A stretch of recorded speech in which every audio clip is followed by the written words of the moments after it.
the people's eyes.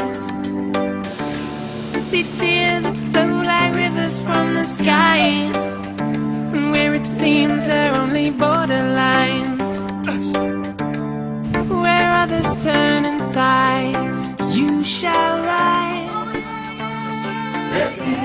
À la limite, Christian, si tu veux bien monter sur les stacks et juste récupérer les cales, ils vont t'envoyer les gars avec Hélène. Donc ce soir, il va y avoir beaucoup de monde pour voir un spectacle nouveau que nous vous proposons.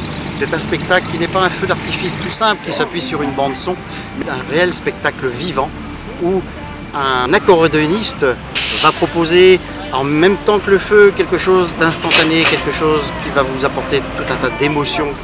Et je crois que nous allons vivre un moment exceptionnel ce soir et surtout une nouveauté pour nous.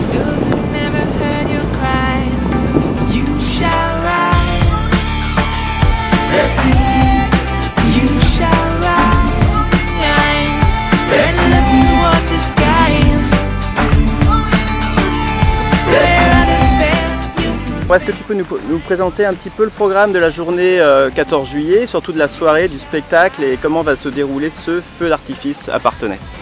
Alors pour la deuxième année, la ville de Parthenay a confié à la compagnie Les 72 Chamois et la programmation et la coordination artistique et technique de ce 14 juillet.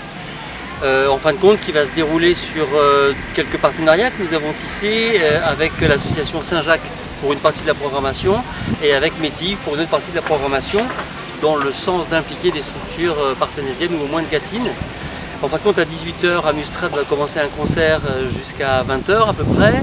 À 20 h 30 va reprendre le groupe Bourdin-Paché, qui est un duo accordéoniste, violoncelliste, trad. Et puis de 21 h 30 à 22 h 30, le jeune groupe trad Tal va aussi nous animer un concert.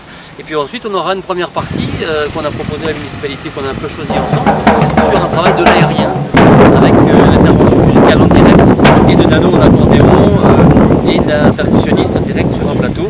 Et puis ensuite, le bal du 14 juillet va clôturer la soirée jusqu'à 1 h 30 du matin.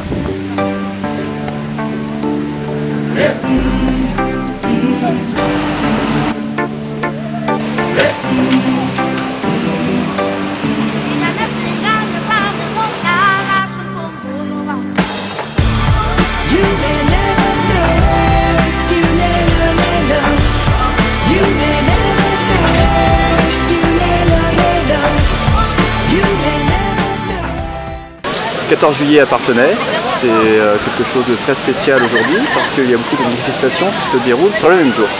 C'est vrai que le 14 juillet 2014, on a souhaité faire quelque chose d'encore différent de celui de l'année dernière et sûrement de l'année prochaine. Parce qu'en fait, on a accueilli aujourd'hui, ce 14 juillet, à la fois l'arrivée du Tour des Deux-Sèvres, qui est une grande manifestation sportive. Il y a le Festival des Jeux qui a commencé cette semaine et qui va se terminer le 20 juillet prochain. Il y a aussi un superbe festival de jazz, Jazz Bal à Campagne, qui s'est terminé hier soir, le dimanche 13 juillet.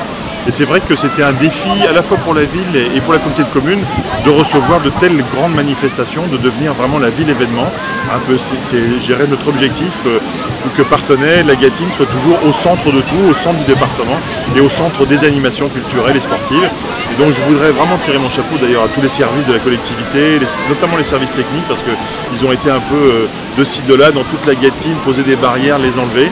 Et là aujourd'hui on se retrouve donc dans l'après, de manière assez traditionnelle, avec un feu d'artifice. Pour autant, pour la première fois, ce sera sans bande son, puisque c'est, je dirais, en live en fait que Nano va nous faire bénéficier de son art. Et puis tout ce qui se passe avant, après le feu d'artifice. Donc c'est quelque chose à la fois, je dirais, traditionnel, mais on en repart avec toujours quelque chose de plus. Un supplément d'âme, dirait l'autre, et je pense que c'est important pour Parthenay.